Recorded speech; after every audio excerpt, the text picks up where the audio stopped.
What's up, guys? Want to do a general economy related video, different news items, anecdotal stuff, a little splash of crypto, a little splash of politics, or whatever else. So we still have this default situation looming, which I think they'll just paper over that, and nothing will get resolved, and it'll just be more printing and more printing and more printing.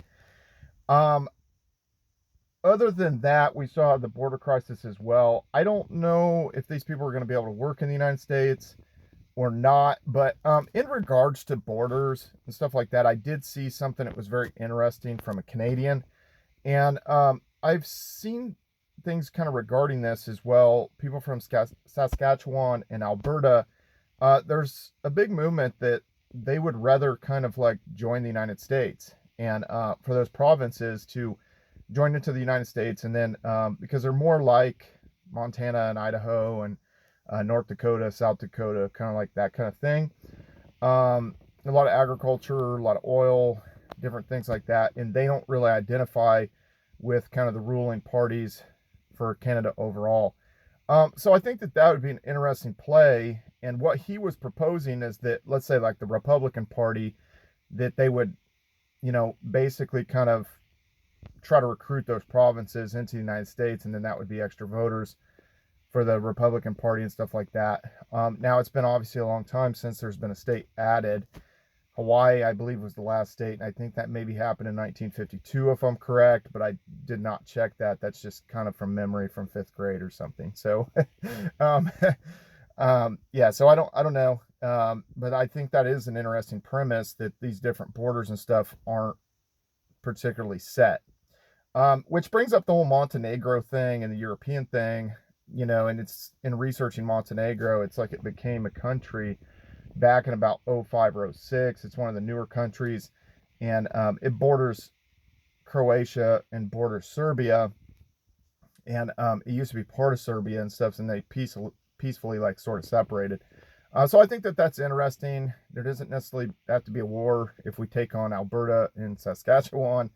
But I don't know what's going to happen with that. I just thought it was an interesting thing, and I wanted to mention it.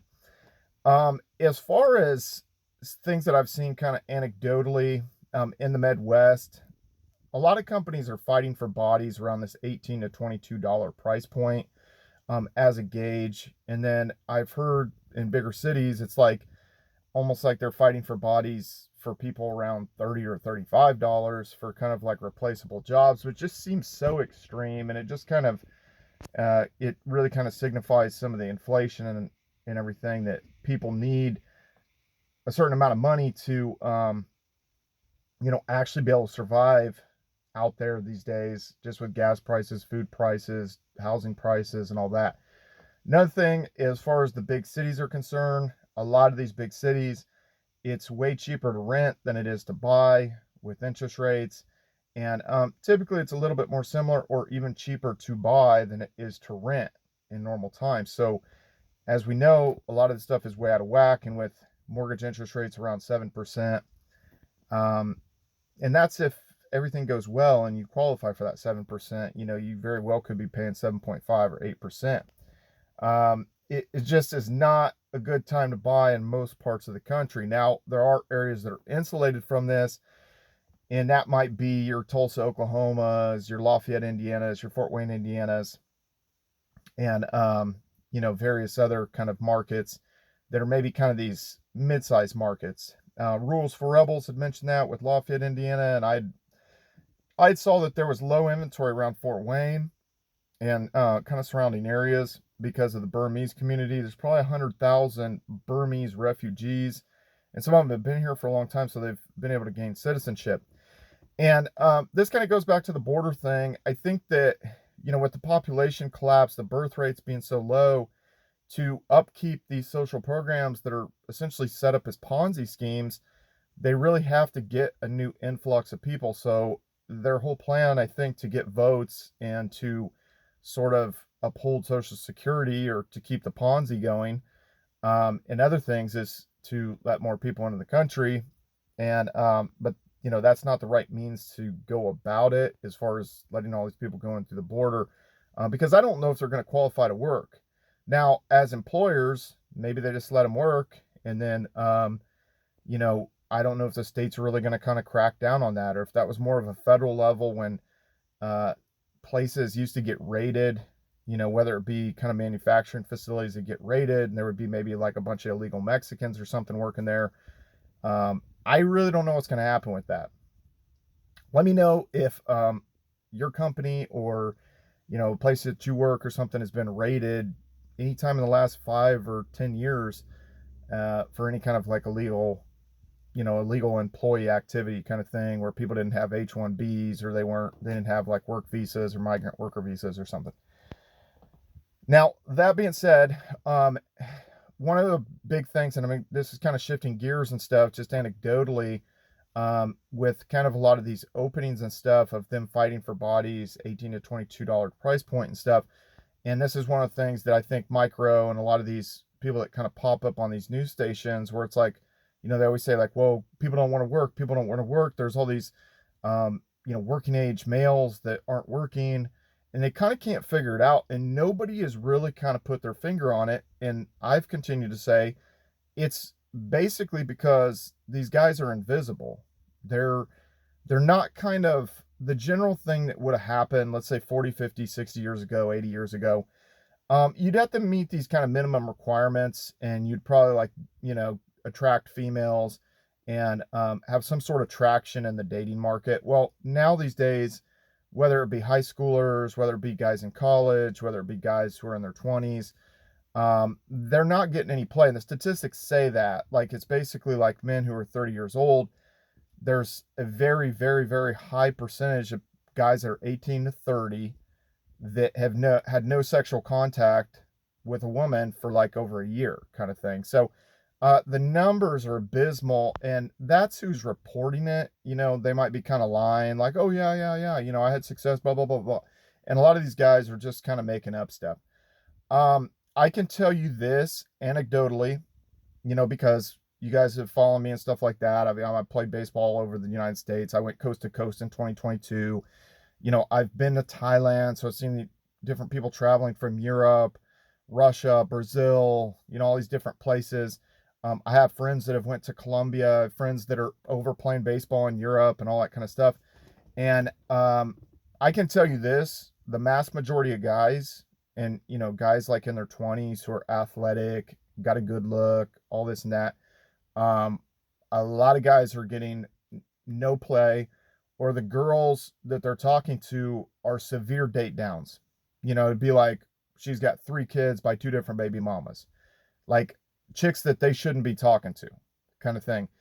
And a lot of guys are slipping into this, and then it gets to where it's like, well, the juice isn't worth the squeeze. And so the premise that, let's say, a guy would have like knocked up his girlfriend in high school when they were like 18, and then it was like, the guy's like, oh shit, I need to go work at the foundry, and I've got a baby on the way, this kind of thing. That's happening less and less and less and less. And when I say that the birth rates are going to absolutely collapse, they're going to collapse way worse than anybody's estimating. I'm going to tell you why here.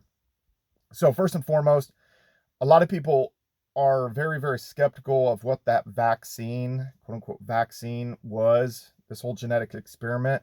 And so a lot of the guys who, let's say, were like, skip that, I'm not going to get that, they don't really want to have kids with women who are vaccinated, because they don't know what it did to them. They don't know if there's going to be health ramifications related to that. And so just subconsciously, they're like, and a lot of the women that were touting the vaccine and got kind of duped into this and stuff like that, a lot of times they're more apt to be sort of like jump on this kind of liberal agenda. They're LGBTQ, Disney Plus allies, they're just kind of getting on this woke agenda, and it's not really something that the guys are going to identify with. And those women want to be in charge, and all this kind of stuff. So it's not going to kind of work out, even kind of leading up to that. And then secondly, just kind of this whole premise, a lot of these women can't be bothered. I can't tell you the amount of times in the last few years, just in kind of in the Midwest, where I've literally went to the gym, and we're talking small town YMCAs, that kind of stuff. And there's gay guys like, and I'm not just saying like it happened once. I'm talking probably 4 or 5 times, no joke, that there's gay guys like working at the front desk, and then they're licking their chops at me, and they're trying to be super friendly, and they're like hitting on me and stuff. And to where I'm sitting here scratching my head, and it's like, okay, why is there such a high interest from these guys? But then a lot of times these women in the same area, oh, they couldn't be bothered. And they're always single, always single, always single, always single. And they've just become so accustomed to just really kind of betatize guys, and just like the world has turned gay. That's really what it comes down to, is turned gay and trans. And obviously you guys have seen the recent thing with Target, where they've rolled out this whole like LGBTQ trans line, where even like the bathing suit has this ball cup where so your balls don't fall out. I mean, it's just weird. The stuff is just weird. And I kind of say, I jokingly say, Olympus has fallen. Like we've lost this place. We've really lost this place. And there's very, very few places in the United States where there's like kind of a piece of what people would consider what America was 30, 40, 50 years ago, still left. Because even in the Midwest, I mean, these gay guys are just licking their chops at me. And then women that you would think would be kind of more receptive, they're almost like, yeah, you know.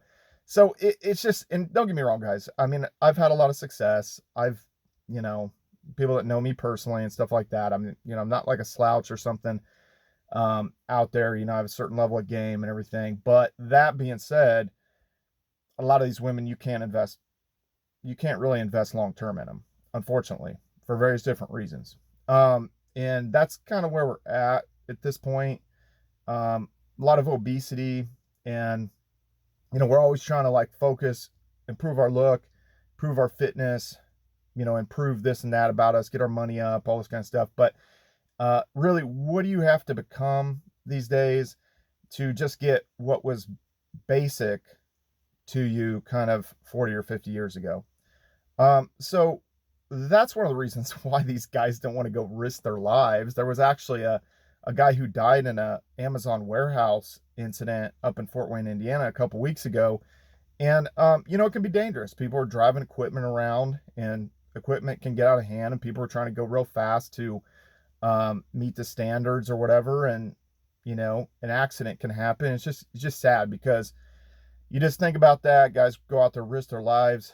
At these different jobs, you could be a lineman, you could be working on the railroad, and they have a hard time finding people for these jobs. And police officers as well. People don't want to work police officer jobs because what if something happens and then they kind of get blamed for it and stuff like that. It's just a tough time for those industries. And, a lot of times the juice isn't worth the squeeze. And I'm just seeing more and more and more guys who are looking to leave the country. And that's an underestimated amount. I'm telling you right now, I'm going to get cleats on the ground over in Europe. That's my plan every day. I'm putting in work towards that, getting my body right. We had the tour out on the East Coast. Good positive things. Next thing, get cleats on the ground in Europe. I have a friend in Colombia right now. He's checking out the scene down in Colombia. But yeah, guys, Olympus has fallen, and I just don't think it should be a surprise to the older generation that the younger generation doesn't necessarily see the value in doing certain things like joining the military or working like a dangerous job, because it's like, well, what's the reward at the end of the pipeline? So anyway, guys, leave your comments below. Tell me what you guys think about that. And let me know if you're seeing a lot of, let's say, illegal immigrants and stuff that are moving into your city in the United States.